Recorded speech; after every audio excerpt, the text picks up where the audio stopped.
Hello बच्चों, नमस्कार। मैं कुमेश यादव आज आप लोगों को 1.1 का चौथा नंबर सवाल कराने जा रहा हूं। इससे पहले मैं एनसीईआरटी क्लास 10th का नंबर सिस्टम का 1.1 का 3 नंबर तक सवाल करा दिए थे। तो चलिए पहले चौथा नंबर सवाल हम पढ़ लेते हैं।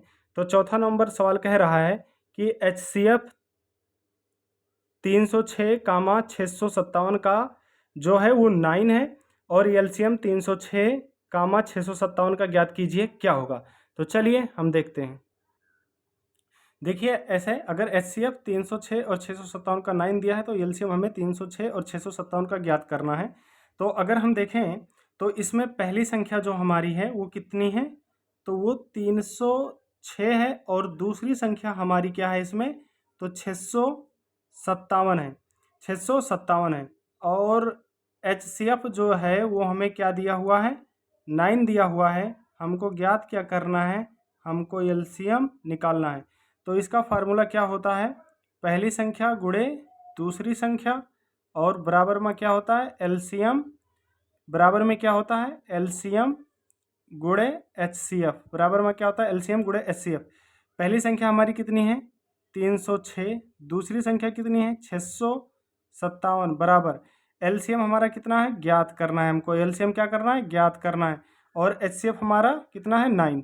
और जब एचसीएफ उधर गुणा में दिया हो, जब कोई संख्या गुणा में दिया होता है तो हम क्या करते हैं, इसको भाग में कर लेते हैं तो 9 और बराबर क्या हो जाएगा एलसीएम। अब इसको अगर हम काटें तो 9 का 9 और 9 त्रिक 27 और इसमें बच गया 3 और 9 चौक कितना हो जाएगा 36। यानी कि अगर मैं देखूं तो एलसीएम बराबर हो जाएगा 657 और गुणे में 34।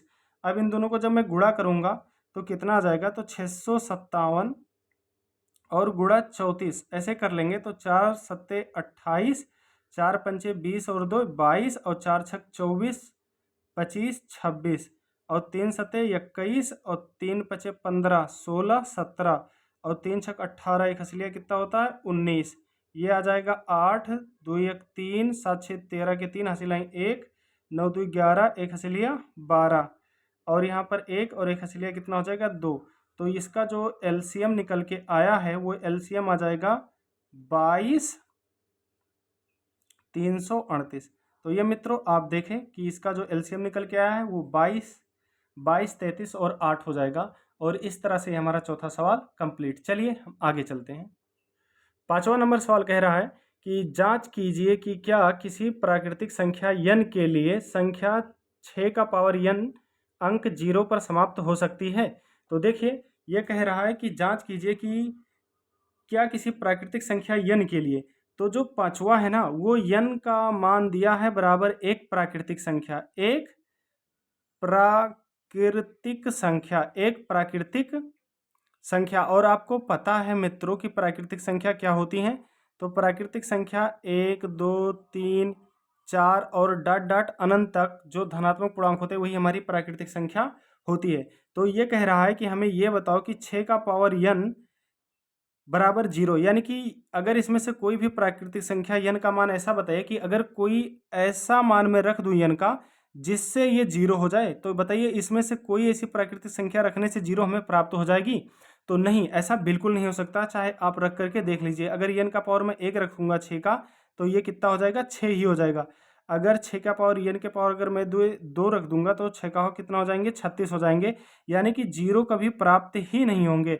और जब 0 कभी प्राप्त ही नहीं होंगे, जब 0 कभी प्राप्त ही नहीं होंगे तो यहाँ पर आप क्या लिख सकते हो, नहीं, ऐसी कोई प्राकृतिक संख्या नहीं है, ऐसी कोई प्राकृतिक संख्या नहीं है जिससे 6 का पावर n बराबर 0 प्राप्त किया जा सके या प्राप्त हो। ओके, चलिए आगे चलते हैं। अगला सवाल ये कह रहा है मित्रों, 6वां नंबर कह रहा है कि व्याख्या कीजिए कि 7 गुणे 11 गुणे 13 प्लस 13 और 7 गुणे 6 गुणे 5 गुणे 4 गुणे 3 गुणे 2 गुणे 1 प्लस 5 भाज्य संख्याएं हैं। और अगर ये भाज्य संख्याएं हैं तो क्यों हैं? तो देखिए मित्रों, जब कहीं पर आपको ऐसा दिया जाए, मल्टीप्लाई में दे दिया जाए आपको अंक, तो सीधा आपको क्या करना है, इसमें से कोई एक अंक चेक कर लीजिए। अगर वो भाज्य संख्या है तो पूरी की पूरी भाज्य संख्या हो जाएगी। अगर नहीं है कोई भाज्य संख्या तो 2 अंक गुणा करा करके देख लीजिए। तो जब मैं इन दोनों को मल्टीप्लाई करूंगा तो कितना हो जाएंगे, 77 गुणे में 13 और प्लस में 13।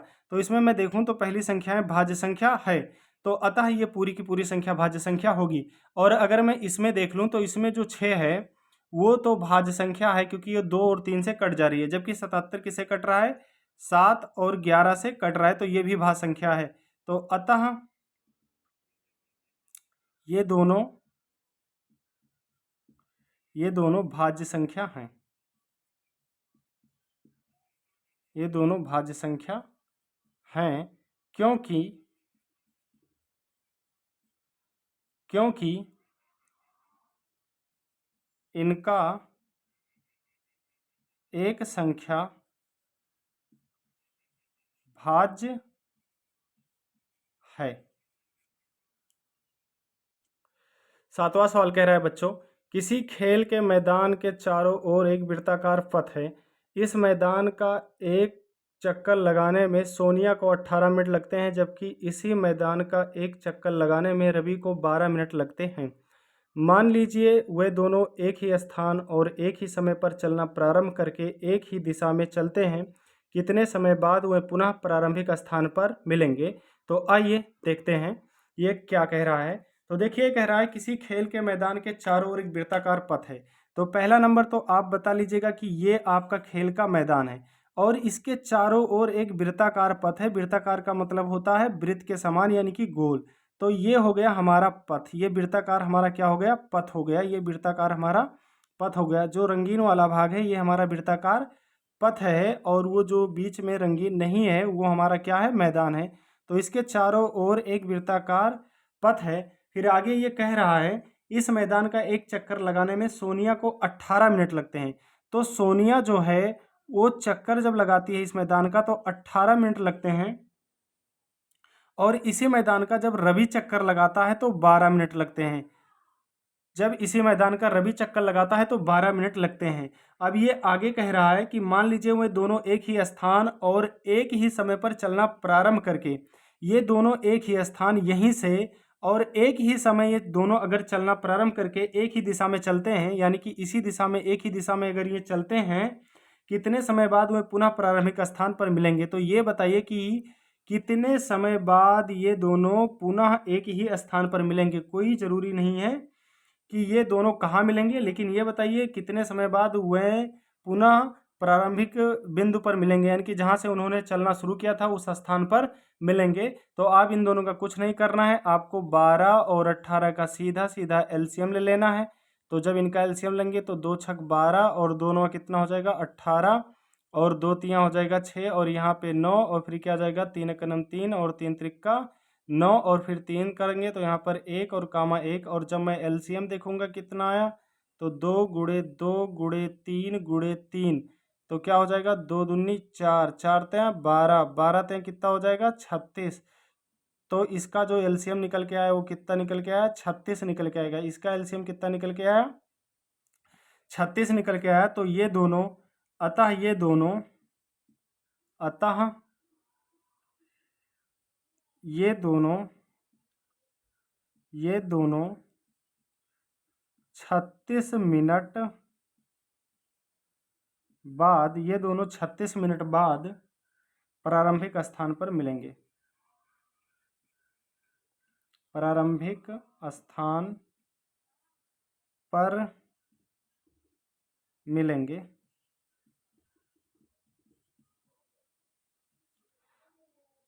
ओके बच्चों, कैसा लगा हमारा वीडियो आप ज़रूर कमेंट बॉक्स में कमेंट करके बताइए। अगर ऐसे वीडियो और आप चाहते हो तो आप ज़रूर इसको शेयर कर दें। तो हम मिलते हैं अपने नेक्स्ट प्रश्नावली जिसका नाम है 1.2।